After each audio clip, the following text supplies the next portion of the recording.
എല്ലാവർക്കും നമസ്കാരം. നമ്മളിന്ന് പോകുന്നത് ഒരു പാർക്കിലേക്കാണ് കേട്ടോ. ഇത് നമ്മുടെ അടുത്ത് തന്നെയാണ്. താമരശ്ശേരി ചുരം എന്നൊക്കെ കേട്ടിട്ടില്ലേ? അപ്പോൾ താമരശ്ശേരി ചുരത്തിന് താഴെയാണ് കേട്ടോ, പുതുപ്പാടി എന്ന് പറയുന്ന സ്ഥലത്തുള്ള ഒരു പാർക്ക്. പേര് ഐലൻഡ് പാർക്ക് എന്നാണ് പേര്. അപ്പോൾ അവിടേക്കാണ് നമ്മളിന്ന് പോകുന്നത്. ഒരു കുഞ്ഞു പാർക്കാണ് കേട്ടോ. നമുക്കൊരു ദിവസം വെറുതെ ഒന്ന് റിലാക്സ് ചെയ്യാൻ പോകാൻ പറ്റിയ ഒരു സ്ഥലമാണ് ഇത്. ഇതുപോലെയുള്ള പാർക്കുകൾ നിറയെ ഉണ്ട് കേട്ടോ നമ്മുടെ അടുത്തൊക്കെ. അപ്പോൾ നമ്മളെല്ലാം ഇന്ന് എക്സ്പ്ലോർ ചെയ്യണമെന്ന് വിചാരിക്കുന്നുണ്ട്. അപ്പോൾ നമ്മളവിടെ എത്തി. വിശാലമായിട്ടുള്ള പാർക്കിംഗ് ഒക്കെ ഉണ്ട് അവിടെ. അപ്പോൾ എല്ലാവരും വണ്ടിയിൽ നിന്നൊക്കെ ഇറങ്ങി. അപ്പോൾ സൈഡിലിങ്ങനെ ആർട്ടിഫിഷ്യൽ ഗ്രാസൊക്കെ വിരിച്ചിട്ട് ഇങ്ങനെ നന്നായിട്ട് സെറ്റ് ചെയ്തിട്ടുണ്ട് അവർ. ഒരു ട്രെയിനിൻ്റെ ഒക്കെ പിക്ചറൊക്കെ അവിടെ ഇങ്ങനെ വരച്ച് വെച്ചിട്ടുണ്ട് മതിലിൽ. അപ്പോൾ ഇതാണ് അവരുടെ റിസപ്ഷൻ ഹാൾ കേട്ടോ. അപ്പോൾ നമ്മൾ നേരത്തെ വിളിച്ച് പറഞ്ഞിരുന്നു ഞങ്ങളിങ്ങനെ ഒരു ഗ്രൂപ്പ് വരുന്നുണ്ടെന്നുള്ളത്. അതുകൊണ്ട് തന്നെ അവർ ഫുഡും എല്ലാ കാര്യങ്ങളും അറേഞ്ച് ചെയ്ത് ഒരു പാക്കേജായിട്ടാണ് നമുക്ക് തന്നത്. പാക്കേജ് 400 രൂപയായിട്ടാണ് കേട്ടോ നമുക്ക് തന്നിട്ടുള്ളത്. അത് എല്ലാ റൈഡിലും കയറാം, അങ്ങനെ വിത്ത് ഫുഡാണ്, എല്ലാം അടക്കമാണ് നമുക്ക് 400 രൂപ അവർ പറഞ്ഞത് പെർ ഹെഡ്. അപ്പോൾ നമ്മളവിടെ റിസപ്ഷൻ ഹാളിൽ വന്നിരുന്നു. എല്ലാവരും ഇരുന്നതിന് ശേഷം നമുക്കവർ വെൽക്കം ഡ്രിങ്കൊക്കെ പ്രൊവൈഡ് ചെയ്തിരുന്നു. അതിനുശേഷം നമ്മൾ കുറച്ച് നേരം അവിടെ സംസാരിച്ചൊക്കെ ഇരുന്നു, അവിടുത്തെ കാര്യങ്ങളൊക്കെ സംസാരിച്ചു. പിന്നെ അവിടുത്തെ വാഷ്റൂംസൊക്കെ നല്ല ക്ലീനാണ് കേട്ടോ, നന്നായിട്ട് തന്നെ മെയിൻറ്റെയിൻ ചെയ്യുന്നുണ്ട് എല്ലാം. അതുപോലെ ഈ റിസപ്ഷൻ ഹാള് ഇതെല്ലാം നന്നായിട്ട് അവർ ക്ലീനായിട്ട് തന്നെ മെയിൻറ്റെയിൻ ചെയ്യുന്നുണ്ട്. ഇതിനോടനുബന്ധിച്ച് തന്നെയാണ് അവരുടെ കിച്ചണൊക്കെ ഉള്ളത്. ഫുഡൊക്കെ അവിടെ നിന്നാണ് ഉണ്ടാക്കുന്നത്. നമ്മൾ വെജിറ്റേറിയൻ ഫുഡായിരുന്നു ഓർഡർ ചെയ്തത്. ഇവർക്ക് വെജിറ്റേറിയൻ ഫുഡ് അത്ര അങ്ങോട്ട് പെട്ടെന്ന് പിടിയില്ലാന്ന് തോന്നുന്നു. എന്തുകൊണ്ടാണെന്ന് അറിയില്ല. അവിടെ സ്റ്റാഫ് കുറവായിട്ടാണോ എന്നറിയില്ല. നമുക്ക് കുറച്ച് ലേറ്റായിരുന്നു ഭക്ഷണം കിട്ടാൻ വേണ്ടിയിട്ട്. വെജിറ്റേറിയൻ ആയതുകൊണ്ടാണെന്നാണ് അവർ പറഞ്ഞത്. അപ്പോൾ അതിന് ശേഷം നമ്മൾ പാർക്കിലേക്ക് ഇറങ്ങി. അവിടെ കുറേ ഇങ്ങനെയുള്ള ഊഞ്ഞാലുകൾ, പലതരത്തിലുള്ള ഊഞ്ഞാലുകളൊക്കെ ഉണ്ട്. പിന്നെ ഉള്ളത് ഒട്ടകപ്പുറത്തൊരു സവാരിയുണ്ട്. അത് ഈ ഐലൻഡിനെ റൗണ്ട് ചെയ്തിട്ടൊരു റോഡുണ്ട്. ആ റോഡിനെ ഇങ്ങനെ ചുറ്റി വരാം. പോരാത്തതിന് കാളവണ്ടിയിലുള്ള ഒരു റൈഡുണ്ട്. കാളവണ്ടിയല്ല, കുതിരവണ്ടി. ഓക്കെ, കുതിരവണ്ടിയിലൊരു റൈഡുണ്ട്. അത്രയാണ് റൈഡുകൾ പറയാനുള്ളത്. പിന്നെ ബോട്ട് യാത്രയുണ്ട്. അത് ഒരു കുഞ്ഞു ഐലൻഡ് പോലെയാണ് അവരുണ്ടാക്കിയിട്ടുള്ളത്. ആ ഐലൻഡിന് നടുവിൽ ഒരു പാർക്ക് പോലെ സെറ്റ് ചെയ്തിട്ടുണ്ട്. അപ്പോൾ വെള്ളം, ഇതിന് ചുറ്റുപാടും വെള്ളമുണ്ട്. അപ്പോൾ അതിലൂടെയാണ് നമ്മൾ ബോട്ട് റൈഡിങ്ങിന് പോവുക. ഒരു റൗണ്ട് നമുക്ക് ചുറ്റി വരാം. അധികമൊന്നുമില്ല, വളരെ കുറച്ച് ദൂരമേ ഉള്ളൂ. അപ്പം ആ ബോട്ട് എന്ന് പറഞ്ഞാൽ പെഡൽ ബോട്ടുണ്ട്, പിന്നെ അതല്ലാതെ സൈക്കിൾ ബോട്ടും ഉണ്ട്. അപ്പോൾ നമുക്ക് സൗകര്യം പെഡൽ ബോട്ടായിരിക്കും. പക്ഷേ അവിടെ കുറച്ചും കൂടിയൊക്കെ സൗകര്യങ്ങൾ ചെയ്യാനുണ്ട് അവർക്ക്. നേരത്തെ ഈ പാർക്ക് ഉണ്ടാക്കിയ ആളുണ്ടല്ലോ, അദ്ദേഹം മരണപ്പെട്ടു പോയി. അദ്ദേഹം ഇപ്പോൾ ജീവിച്ചിരിപ്പില്ല. അതിപ്പം നടത്തുന്നത് വേറെ ആളുകളാണ്. അപ്പോൾ അതുകൊണ്ട് തന്നെ ഒരുപാട് സെറ്റപ്പ് ഇനിയും ചെയ്യാനുണ്ട് ഇവിടെ. എങ്കിലും ഒരു ദിവസം നമുക്ക് നമ്മളെപ്പോലെയുള്ള ആൾക്കാർക്കൊക്കെ ഈ നിത്യതയിലുള്ള ഈ ഒരു ബോറിങ് ആയിട്ടുള്ള അവസ്ഥ ഉണ്ടല്ലോ, അതിനെയൊക്കെ ഒന്ന് മറികടക്കാൻ നമുക്ക് നല്ല ഒരു സ്ഥലമാണ് ഇത്. നമുക്ക് ഭയങ്കര ബോറാവില്ലേ വീട്ടിലിങ്ങനെ ഇരിക്കുമ്പോൾ, റിട്ടയറൊക്കെ ചെയ്തിരിക്കുന്ന ആൾക്കാർക്ക്. അപ്പോൾ നമുക്കിങ്ങനെ ഒന്ന് റിലാക്സ് ചെയ്യാൻ പറ്റിയ ഒരു സ്ഥലമാണ് ഇത്. അപ്പം ഞങ്ങളിങ്ങനെ കുറേ ഇതുപോലെയുള്ള പാർക്കുകൾ നമ്മൾ കവർ ചെയ്തിട്ടുണ്ട് നേരത്തെ. അതൊക്കെ നിങ്ങൾ വീഡിയോ പോയി കാണുക. അപ്പോൾ ഇത് അതിനോടൊക്കെ കമ്പയർ ചെയ്ത് നോക്കുമ്പോൾ ഇത് വളരെ ചെറിയ ഒരു പാർക്കാണ്. പക്ഷേ എങ്കിലും നമ്മൾ നന്നായിട്ട് ആസ്വദിച്ചു കേട്ടോ. നമ്മൾ ഏറ്റവും അധികം ആസ്വദിച്ചത് പിന്നെ പൂളിലുള്ള ഇതാണ്. നീന്തൽക്കുളമാണ് നമ്മൾ ഏറ്റവും അധികം നന്നായിട്ട് ആസ്വദിച്ചത്. അതുപോലെ റെയിൻ ഡാൻസും അതെല്ലാവർക്കും വളരെയധികം ഇഷ്ടപ്പെട്ടു. അത് നല്ലൊരു അനുഭവമായിരുന്നു, നല്ല രസമായിരുന്നു. നല്ലൊരു പൂളാണ്. അവർ 3 മണിക്കൂർ കൂടുമ്പോൾ ഫിൽറ്റർ ചെയ്യുന്നുണ്ടെന്നാണ് പറഞ്ഞത്. ഞാൻ വിളിച്ച് ചോദിച്ചിരുന്നു. ഇൻഫെക്ഷനൊക്കെ വന്നാൽ ബുദ്ധിമുട്ടാണല്ലോ, പ്രായമുള്ള ആളുകളല്ലേ എല്ലാവരും. അതുകൊണ്ട് തന്നെ പ്രായമുള്ളവരാണെങ്കിൽ ഞങ്ങൾക്ക് മനസ്സിൽ പ്രായമില്ല കേട്ടോ, ഞങ്ങൾ മനസ്സിൽ കുട്ടികളാണ്. അപ്പോൾ എല്ലാവരും കുട്ടികളാകുമായിരുന്നു പാർക്കിലെത്തിയപ്പോൾ. കണ്ടില്ലേ, എല്ലാവരും ഊഞ്ഞലിൻ്റെ മുകളിലൊക്കെ കയറി ഇങ്ങനെ ആടി തിമർക്കുന്നുണ്ട്. അപ്പോൾ അത് കഴിഞ്ഞിട്ടാണ് നമ്മൾ ബോട്ടിങ്ങിനൊക്കെ പോയത്. അപ്പോൾ ഇത്രയൊക്കെയാണ് അവിടുത്തെ കാര്യങ്ങളുള്ളത്. പിന്നെ ഇങ്ങനെ ഫോട്ടോ എടുക്കാൻ പറ്റിയ ഒരുപാട് എന്താ പറയുക ചെറിയ ചെറിയ സ്പോട്ടുകൾ അവരുണ്ടാക്കി വെച്ചിട്ടുണ്ട്. അപ്പോൾ ഇതാണ് അവർ ക്രിയേറ്റ് ചെയ്ത് വെച്ചിരിക്കുന്ന ഒരു ഐലൻഡ്. ഈ ഐലൻഡ് അവർ നല്ല ഭംഗിയായിട്ടൊക്കെ ഒരു പൂന്തോട്ടമൊക്കെ ഉണ്ടാക്കി വെച്ചിട്ടുണ്ട്. പിന്നെ ഒരു ഏറുമാടമുണ്ട് കേട്ടോ. ഏറുമാടത്തിൽ പക്ഷേ നമുക്ക് കയറാൻ പറ്റിയില്ല, അത് ലോക്ക് ചെയ്തിട്ടിരിക്കുകയായിരുന്നു, നമുക്ക് കയറാൻ പറ്റിയിട്ടില്ല. പിന്നെ ബോട്ടുണ്ട്, ആർട്ടിഫിഷ്യലായിട്ടൊരു ബോട്ടൊക്കെ ഉണ്ടാക്കി വെച്ചിട്ടുണ്ട്. അങ്ങനെ കുറേ സംഗതികളുണ്ട്. പിന്നെ ഞങ്ങൾ അവിടെ ഇരുന്നിട്ട് ഞങ്ങളുടെ മന്ത്ലി മീറ്റിംഗ് അവിടെ ഇരുന്നിട്ട് നടത്തി. എല്ലാവരും പല അഭിപ്രായങ്ങളൊക്കെ പറഞ്ഞിരുന്നു. അപ്പോൾ അങ്ങനെ നമ്മളെ ചർച്ചകളും എല്ലാ കാര്യങ്ങളും അവിടെ വെച്ച് നടത്തി. കോഫി ടൈമായിരുന്നു, ടീ ടൈം. ഒരു ഇൻ്റർവെൽ സമയത്ത് നമ്മൾ കുറച്ച് സമയം അവിടെ ചായയൊക്കെ കഴിച്ച് ഇരുന്നു. ചായയും അവർ സ്നാക്സൊക്കെ പ്രൊവൈഡ് ചെയ്തിരുന്നു. ഒരു 11 മണിയൊക്കെ ആയിരുന്നല്ലോ അപ്പോഴേക്കും, 11-11:30 ആയിരുന്നു. അപ്പോൾ നമുക്ക് ചായയും സ്നാക്സും ഒക്കെ അവർ പ്രൊവൈഡ് ചെയ്തു. അപ്പോൾ ഇവിടെയാണ് നമ്മൾ മീറ്റിംഗ് ഒക്കെ ചേർന്നത് കേട്ടോ. നല്ല സൗകര്യമുള്ള സ്ഥലമാണ്. പിന്നെ അതിന് ഓപ്പോസിറ്റിൽ ഇവിടെ കോഫി ഷോപ്പുണ്ട്. ഇവിടെ നിന്നാണ് കോഫിയും ചായയൊക്കെ അവർ സപ്ലൈ ചെയ്യുന്നത്. അപ്പോൾ അങ്ങനെ കാപ്പിയൊക്കെ കുടിച്ച് ഞങ്ങളിരുന്നു. അവിടെ ഒരു ഉയർന്ന പ്ലാറ്റ്ഫോം ഉണ്ടായിരുന്നു മീൻ പിടിക്കാൻ വേണ്ടിയിട്ടില്ല. അതിൻ്റെ മുകളിൽ നിന്നുള്ള വ്യൂ ആണ് കേട്ടോ ഇത്.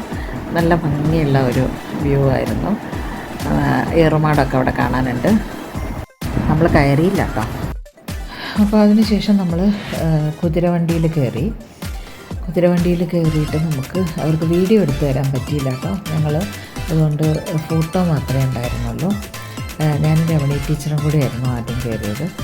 അപ്പോൾ ഫോട്ടോ മാത്രമേ കിട്ടിയുള്ളൂ, വീഡിയോ അവർക്ക് എടുക്കാൻ ബുദ്ധിമുട്ടാണ്. അപ്പോൾ കുതിരവണ്ടിയിൽ കുതിര നടക്കുകയാണ് കേട്ടോ. വണ്ടിക്കാരന് നടക്കുകയാണ്, നടത്തിച്ച് കൊണ്ടുപോവാണ്. ഓടാനുള്ള ഒരു സ്ഥലമൊന്നും അവിടെ ഇല്ല, അത്ര ചെറിയൊരു പാർക്കാണല്ലോ. അപ്പോൾ അതിന് ചുറ്റുപാടും ഇതുപോലെ കോൺക്രീറ്റ് ചെയ്തിട്ട് റോഡുണ്ട്, അതിലൂടെയാണ് കുതിരവണ്ടി പോകുന്നത്. അപ്പോൾ അതുകൊണ്ട് തന്നെ അധികം സ്പേസ് ഇല്ലാത്തതുകൊണ്ട് കുതിര ഓടിപ്പാഞ്ഞ് നടക്കാനുള്ള ഒരു സ്പേസ് അവിടെ കുറവാണ്. വളരെ ചെറിയ ഒരു പാർക്കാണ്. പക്ഷേ എങ്കിലും നല്ല രസമായിരുന്നു, ഞങ്ങൾ ആസ്വദിച്ചു ശരിക്കും. പിന്നെ ഒട്ടകപ്പുറത്ത് നമ്മൾ കയറിയില്ല, കാരണം അത് കുറച്ച് റിസ്ക്കിയാണ്. ഒട്ടകം ഇരിക്കുമ്പോൾ ചിലപ്പോൾ നടുവൊക്കെ ചിലപ്പോൾ ആളുകൾക്ക് പ്രശ്നമായി വരും. അതുകൊണ്ട് ഞങ്ങൾ അത്ര സേഫ് അല്ലാത്തതുകൊണ്ട് നമ്മൾ ഒട്ടകത്തിൻ്റെ പുറത്ത് കയറിയിട്ടുണ്ടായിരുന്നില്ല. ആരും കയറിയിട്ടില്ല. എല്ലാവർക്കും വേദനകളും ഒക്കെ ഉള്ള ആൾക്കാരാണല്ലോ, അതുകൊണ്ട് തന്നെ ആരും കയറിയില്ല. പിന്നെ നമ്മൾ ബോട്ടിങ്ങിന് ഇറങ്ങി പോകുന്ന സമയത്ത് രമണി ടീച്ചറും അതുപോലെ ആനന്ദേച്ചിയാണ് ബോട്ട് കൊണ്ടുപോകുന്നത് കേട്ടോ. പെഡലിങ് അവർ രണ്ടുപേരുമാണ്, സ്പോർട്സ് സ്റ്റാർസാണ് അവർ രണ്ടുപേരും. അപ്പോൾ അവർ ചവിട്ടി ഞങ്ങൾ അവസാനം പോയി ചളിയിൽ കുടുങ്ങി. കുറച്ച് സമയം നമ്മൾ ചളിയിൽ കുത്തിയൊക്കെ നിന്നു. പിന്നെ അവിടെ നിന്ന് രക്ഷപ്പെട്ട് നമ്മൾ പോന്നു. അപ്പോൾ നമ്മൾ തന്നെ ചവിട്ടി പോകുമ്പം ഇങ്ങനെയുള്ള പ്രശ്നങ്ങളൊക്കെ ഉണ്ടാകാനുള്ള സാധ്യതയുണ്ട്. അപ്പോൾ ശ്രദ്ധിക്കണം വളരെയധികം, കാരണം അധികം ആഴമില്ലാത്ത സ്ഥലമാണ്. അതുകൊണ്ട് തന്നെ ബോട്ട് ചിലപ്പോൾ ചളിയിൽ പൂണ്ടുപോകും. ഇതെനിക്ക് തോന്നുന്നൊരു വയൽ ശരിയാക്കിയെടുത്തതാണോ എന്ന് സംശയമുണ്ട്. എന്താ പറയുക, ഒരു ദ്വീപ് പോലെ ഉണ്ടാക്കിയെടുത്തിട്ട് നടുവിൽ അവർ നിന്ന് കുഴിച്ചെടുത്ത മണ്ണെടുത്തിട്ട് അവിടെ ഫില്ല് ചെയ്ത് ഒരു നല്ല തോട്ടം പോലെയൊക്കെ ഉണ്ടാക്കി ഐലൻഡ് പോലെയൊക്കെ ആക്കിയെടുത്തതാണെന്ന് തോന്നുന്നു. ഒരു കൺസ്ട്രക്റ്റ് ചെയ്ത ഐലൻഡാണ് കേട്ടോ. അപ്പോൾ ഞങ്ങളുടെ ബോട്ടിങ് കഴിഞ്ഞു. എല്ലാവരുടെയും ഒന്നും ബോട്ടിങ് എടുക്കാൻ പറ്റിയില്ല. അതിന് ശേഷം നമ്മൾ സ്വിമ്മിങ് പൂളിലാണ് പിന്നീട് പോയത്. ഇത് ഞങ്ങൾ ഏറ്റവും അധികം എൻജോയ് ചെയ്ത ഒരു സ്ഥലമായിരുന്നു സ്വിമ്മിങ് പൂള്. ഇവിടെ ഏറ്റവും അധികം നമുക്ക് എൻജോയ് ചെയ്യാൻ പറ്റുക ഇതാണ്. പ്രത്യേകിച്ച് ഈ വേനൽക്കാലത്ത് നമുക്ക് ഏറ്റവും അധികം എൻജോയ് ചെയ്യാൻ പറ്റുന്ന ഒരു സ്ഥലമാണ് സ്വിമ്മിംഗ് പൂളുള്ള ഇത്തരത്തിലുള്ള പാർക്കുകൾ. കാരണം ചൂടാണല്ലോ, ആ ചൂടിനൊരാശ്വാസമായി ശരിക്കും. പിന്നെ ക്യാമറ പൊസിഷൻ ചെയ്യാനുള്ള ഒരു സൗകര്യമൊന്നും അവിടെ ഉണ്ടായിരുന്നില്ല. നമ്മൾ ട്രൈപ്പോഡ് എടുത്തിരുന്നില്ല. അതുകൊണ്ട് തന്നെ നമ്മൾ ചെറിയ കുഞ്ഞ് ട്രൈപ്പോഡ് നിലത്ത് വെച്ചിട്ടാണ് എടുത്തത്. അതുകൊണ്ട് അത്ര ഒരു ക്ലാരിറ്റി വന്നിട്ടില്ല.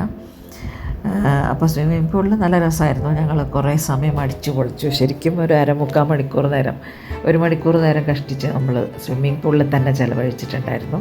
അത് എല്ലാവരും ഭയങ്കര ഹാപ്പി ആയിരുന്നു അതിൽ. പക്ഷേ അതിൽ ശ്രദ്ധിക്കാനുള്ള ഒരു കാര്യം, നമ്മൾ സ്വിമ്മിംഗ് കോസ്റ്റ്യൂം തന്നെ ആയിരിക്കണം. അതല്ലെങ്കിൽ വേനൽക്കാലത്ത് നമുക്ക് ഈ നമ്മുടെ കോസ്റ്റ്യൂം അഴിച്ചെടുക്കാൻ ഭയങ്കര പണിയായിരിക്കും, പറ്റിപ്പിടിച്ചിരിക്കും. അപ്പോൾ അതുകൊണ്ട് തന്നെ സ്വിമ്മിംഗ് കോസ്റ്റ്യൂം ഇട്ടിട്ട് നമ്മൾ പൂളിൽ ഇറങ്ങാവും. അപ്പോൾ നമ്മൾ അത്രയൊന്നും കരുതിയിരുന്നില്ല, ജസ്റ്റ് ഒന്ന് കളിക്കാമെന്ന് മാത്രമേ വിചാരിച്ചിട്ടുണ്ടായിരുന്നുള്ളൂ. പക്ഷേ ഞങ്ങൾ 1 മണിക്കൂർ നേരം കഷ്ടിച്ച് പൂളിലുണ്ടായിരുന്നു. ഒരു 3/4 മണിക്കൂറൊക്കെ ഉണ്ടായിരുന്നു.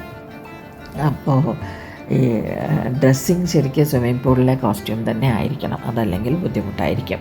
അപ്പോൾ അതൊന്ന് ശ്രദ്ധിക്കുക ഇത്തരത്തിലുള്ള പൂളുകളിലൊക്കെ പോകുമ്പോൾ. എല്ലാവർക്കും അറിയാം, എന്നാലും പറഞ്ഞേ ഉള്ളൂ. അപ്പം നല്ല രസമായിരുന്നു. കുട്ടികളും, ഞങ്ങളുടെ കൂടെ ഒരു മോളുണ്ടായിരുന്നു, അവൾ നന്നായിട്ട് ആസ്വദിച്ചിട്ടുണ്ടായിരുന്നു.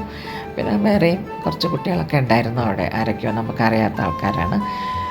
അപ്പോൾ പൂളിൽ ഞങ്ങൾ തന്നെയായിരുന്നു, കുറേ സമയം ഞങ്ങൾ തന്നെയായിരുന്നു ഉണ്ടായിരുന്നത്. അപ്പോൾ അങ്ങനെ നല്ല രസമായിട്ട് പോയി.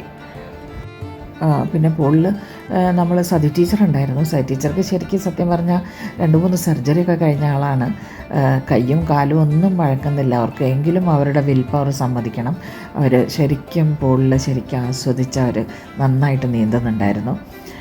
ഇതൊക്കെ നമ്മൾ കണ്ട് എന്താ പറയുക, മനസ്സിലാക്കേണ്ട കാര്യമാണ്, കണ്ട് നമ്മൾ അനുകരിക്കേണ്ട ഒരു കാര്യമാണ്. നമ്മൾ എത്ര വയ്യെങ്കിലും നമ്മൾ എന്താ പറയുക, മാക്സിമം നമ്മൾ എൻജോയ് ചെയ്യാൻ ശ്രമിക്കണം. അത് സതി ടീച്ചർ ഒരു ശരിക്കൊരു റോൾ മോഡൽ തന്നെയാണ് ആ കാര്യത്തിൽ.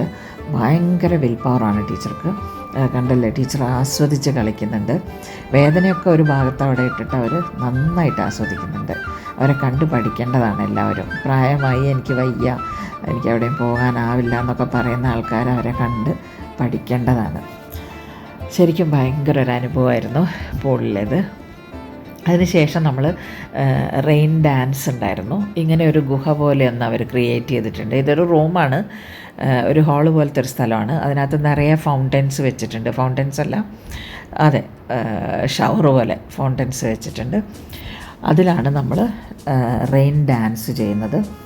അപ്പോൾ കുറേ സമയം നമ്മൾ റെയിൻ ഡാൻസ്, ഒരു 3-4 പാട്ടുകളൊക്കെ വെച്ച് നമ്മളെല്ലാവരും നന്നായിട്ട് ഡാൻസ് ചെയ്തു. ഇതും എല്ലാവരും നന്നായിട്ട് ആസ്വദിച്ച ഒരു കാര്യമായിരുന്നു കേട്ടോ. കാരണം ഈ മഴയുടെ ചൂടത്ത് നല്ല തണുത്ത വെള്ളമായിരുന്നു വരുന്നത്. ആർക്കും ഒരു അസുഖവും വന്നില്ല എന്നുള്ളതാണ് അത്ഭുതം. എനിക്കൊന്നും തണുത്ത വെള്ളം ശരീരത്തിൽ തൊടാൻ പറ്റില്ലായിരുന്നു, മേലൊക്കെ നല്ല വേദന വരും. പക്ഷേ അന്ന് എനിക്കൊന്നും വന്നില്ല എന്നുള്ളതാണ്. എല്ലാവർക്കും അതെ, ആർക്കും ഒരു അസുഖവും വന്നില്ല എന്നുള്ളതാണ് ഏറ്റവും അധികം നമ്മൾ ഭയങ്കര ഒരു എന്താ പറയുക, ഞങ്ങൾക്ക് വളരെ സന്തോഷം തോന്നിയ ഒരു കാര്യം. ആർക്കും ഒരു അസുഖവും വന്നില്ല. തണുപ്പിൽ ഞങ്ങൾ നന്നായിട്ട് ആസ്വദിച്ച് കളിച്ചു കേട്ടോ ശരിക്കും. അതിനുശേഷം നമ്മൾ പുറത്തേക്ക് ഇറങ്ങി. ഇവിടെ സ്റ്റേ ചെയ്യാനുള്ള സൗകര്യമുണ്ട് കേട്ടോ. ചെറിയ ഒരു റിസോർട്ട് പോലെ 2 റൂംസ് ഉണ്ട് ഇവിടെ. 2 എന്താ പറയുക, അറ്റാച്ച്ഡ് ബാത്റൂമൊക്കെ ആയിട്ടുള്ള 2 റൂംസ് ഇവിടെ അവൈലബിൾ ആണ്. ആർക്കെങ്കിലും വന്ന് താമസിച്ചുകൊണ്ട് ഇവിടുത്തെ ഈ ഒരു എന്താ പറയുക, ഒരു ഭംഗിയൊക്കെ ആസ്വദിച്ച് 2 ദിവസം സ്റ്റേ ചെയ്യണമെങ്കിൽ അതിനുള്ള സൗകര്യമുണ്ട്. ഇവിടെ ഒരു ഹെലികോപ്റ്റർ പോലെ ഒന്ന് ഉണ്ടാക്കി വെച്ചിട്ടുണ്ട്. ഇങ്ങനെയുള്ള കുറേ നല്ല നല്ല സ്പോട്ട്സ് ഉണ്ട് ഇവിടെ. കണ്ടില്ലേ, ഇതാണ് ഇവരുടെ റൂംസ്. കണ്ടോ, 2 റൂമുണ്ട്. റിസോർട്ട് പോലെ ആക്കാനുള്ള ഉദ്ദേശമുണ്ട് ഇവർക്ക്. അപ്പോൾ 2 റൂംസേ ഇപ്പോൾ അവൈലബിൾ ആയിട്ടുള്ളൂ. ഇത് കോഫി ഷോപ്പാണ്. പിന്നെ ഒരു ഫാമിൻ്റെ സെറ്റപ്പ് ആയി വരുന്നേ ഉള്ളൂ. കുറച്ച് താറാവുകളുണ്ട്, ടർക്കി ഉണ്ട്, പിന്നെ കുറച്ച് മുയലുകളുണ്ട്. അങ്ങനെ കുറച്ച് ജീവജാലങ്ങളെയൊക്കെ അവർ വളർത്തുന്നുണ്ട് ഇവിടെ.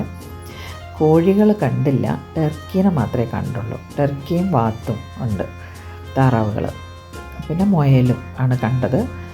പിന്നെ ഇതിനുള്ളിലൊക്കെ എന്തൊക്കെയോ ജീവികളെ വളർത്താനുള്ള പരിപാടി ഉണ്ടെന്ന് തോന്നുന്നു. അപ്പോൾ ഒരു ഫാം ഹൗസായിട്ട് മാറ്റാനുള്ള ഒരു ഉദ്ദേശം ഇവർക്കുണ്ട് ഭാവിയിൽ. പിന്നെ ഇവിടെ ഒരു കപ്പലിൻ്റെ മോഡൽ ഉണ്ടാക്കി വെച്ചിട്ടുണ്ട്. അപ്പോൾ അതിൻ്റെ മുകളിലൊക്കെ കയറി നമുക്ക് ഫോട്ടോ ഒക്കെ എടുക്കാം. അങ്ങനെയൊക്കെയുള്ള സംവിധാനമുണ്ട്. ഞങ്ങളൊക്കെ അതിൻ്റെ മുകളിലൊക്കെ കയറി ഡാൻസൊക്കെ ചെയ്തു. അങ്ങനെ നല്ല രസമായിരുന്നു. ഇത് ഈ ഒരു എന്താ പറയുക, വെള്ളത്തിലേക്ക് ഇങ്ങനെ ഉന്തി നിൽക്കുന്ന രീതിയിലാണ് ബോട്ടുള്ളത്. അതിനുശേഷം നമ്മൾ ഗ്രൂപ്പ് ഫോട്ടോ ഒക്കെ എടുത്തു. അതിനുശേഷം നമ്മൾ അവർ ചായയും സ്നാക്സൊക്കെ റെഡിയാക്കിയിരുന്നു. അതൊക്കെ കഴിച്ചതിന് ശേഷം നമ്മൾ നാട്ടിലേക്ക് മടങ്ങാനുള്ള പുറപ്പാടായി. എല്ലാവരും ഒരു ദിവസം ശരിക്കും പറഞ്ഞാൽ നന്നായി റിലാക്സ് ചെയ്ത് നന്നായിട്ട് ആസ്വദിച്ചു എന്ന് തന്നെ പറയാം. അപ്പോൾ ബസ്സിൽ കയറി നമ്മൾ വീട്ടിലേക്കുള്ള യാത്ര തുടർന്നു. അപ്പോൾ ഇന്നത്രയൊക്കെ ഉള്ളൂ. ഇനി എൻ്റെ ചാനൽ സബ്സ്ക്രൈബ് ചെയ്തില്ലെങ്കിൽ ഒന്ന് സബ്സ്ക്രൈബ് ചെയ്യുക, ലൈക്ക് ചെയ്യുക, ഷെയർ ചെയ്യുക, കമൻറ്റ് ചെയ്യുക. ഇനി മറ്റൊരു വീഡിയോയിൽ കാണുന്നവരെ നന്ദി, നമസ്കാരം.